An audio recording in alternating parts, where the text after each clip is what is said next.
this class on a screencast, and at the same time I'm recording it on WhatsApp.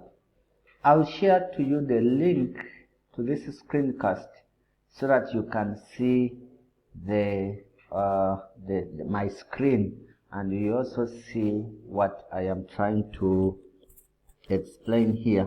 Like I've already said, these are not my notes. This is a slide I am borrowing from Eduardo B. Adels. He has I think he's an educationist like me. So when I came across it, I said I should share it with you. Since it is open source, I found it in an open source archive and database, so I don't need to be taken to courts for taking somebody's work, as long as I have given credit that it is not my own. It is for Eduardo B. Adels, discussing the 5 domains of educational technology. Now, we are thinking that that students that are in this class, at the end of this class, or after reading this, you must have,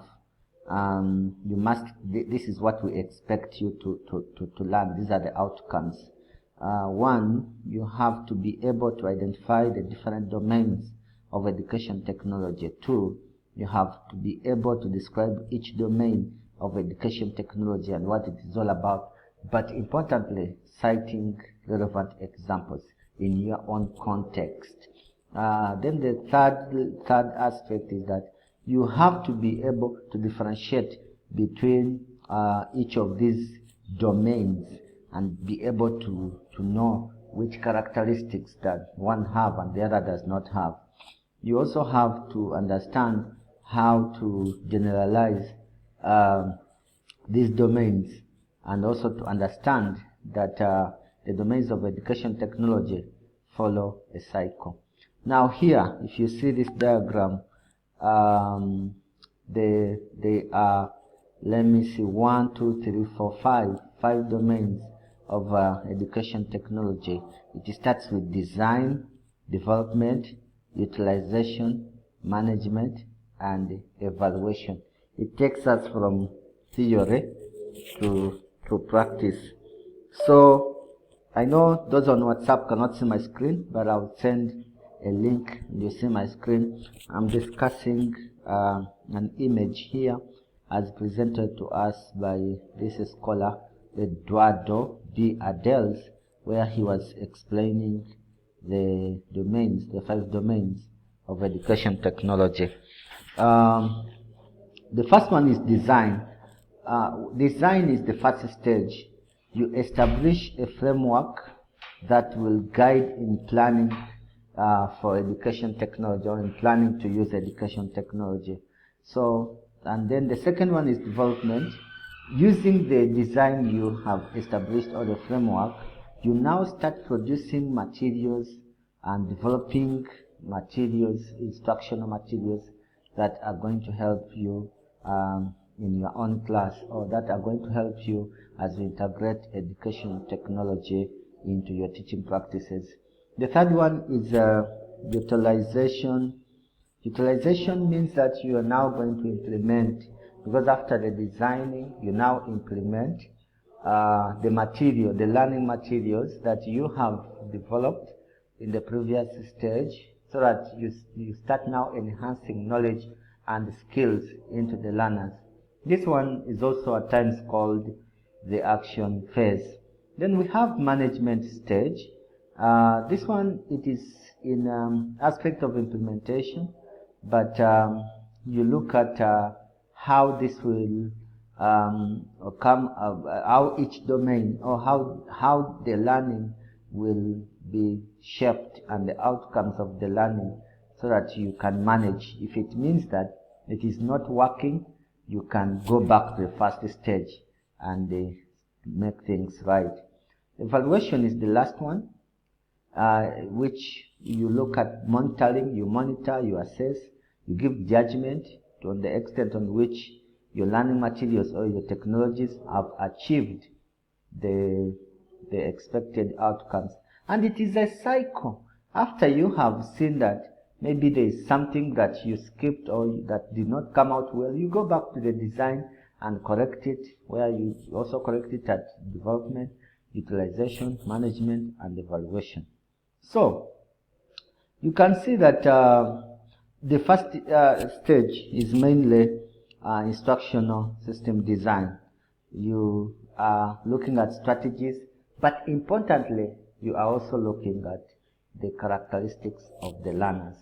I think this is where you as teachers, you understand that this is where the issues of lesson planning comes in, and also looking at your schemes of work and see also your learning objectives and learning outcomes, and also you look at the characteristics of your learner to understand which instructional material you must design and which instructional strategies that you'll use that will match the characteristics of the learners. So when you do that, you establish what we call a framework, and this framework will guide you in planning for the adoption and integration of education technology in your class. And then the second, still under design, it means that we have to understand that design is a process of specifying conditions for learning. You create the strategies, and we at a macro and micro level. Macro is where you look at the program, the curriculum, the schemes of work. Micro is when you start breaking that into lessons and modules. All this is at the design stage. Still at the design stage, you do instructional design. And what is instructional systems design? It's a practice of creating instructional experiences which make acquisition of knowledge and skills more efficient and more effective. So all this is done at the design stage. And then finally, not finally, but still under the design stage, we look at aspects like we organize the procedures, and then we also organize the steps. For example, in the design, we can still analyze, we develop, we implement, and evaluate within that same stage, so that we define what is to be learned, we develop and we author and produce the instructional materials, then we implement the instructional materials and strategies in context, and then we evaluate. So briefly, those are the 5 domains of education technology, and the most important stage or domain is the design. Everything can either come out well or die at the design stage. As a designer, you must have a strategy and a theory, and you choose what is best for your learning situation, your learning environment, and your learning task.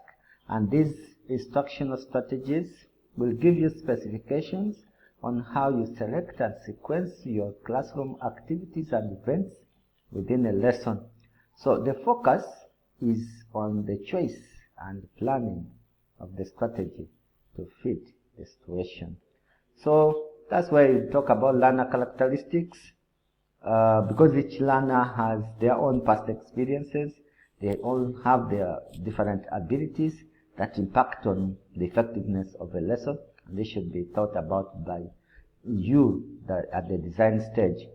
So domain 2 is development. This one you now start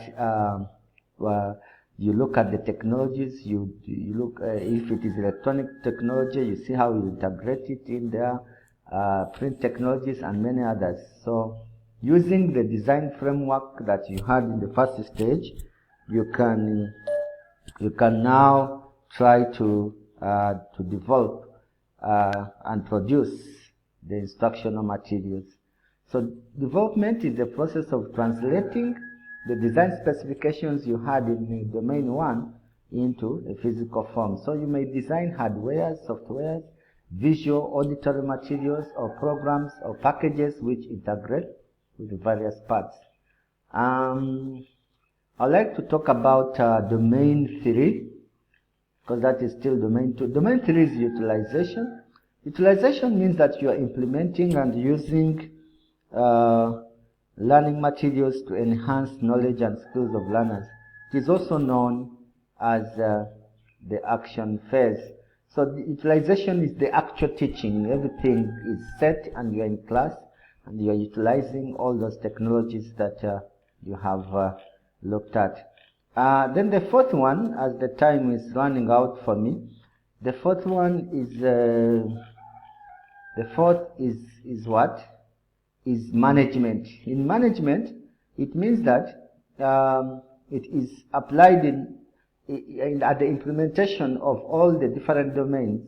You look at the effects that it has on the outcomes of the learning. It's the first phase of evaluation. So you are coordinating and looking at resources as well as supporting and transforming knowledge. So there is aspects of planning, organizing programs, supervising, coordinating policies and procedures, and doing many other things that make your lesson effective.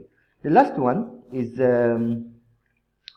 evaluation. Now, in evaluation, you are doing what we call you are looking at, you are monitoring, you are assessing, and you are giving a judgment on the extent at which your materials that you developed are useful in the expected learning environment that you got them for.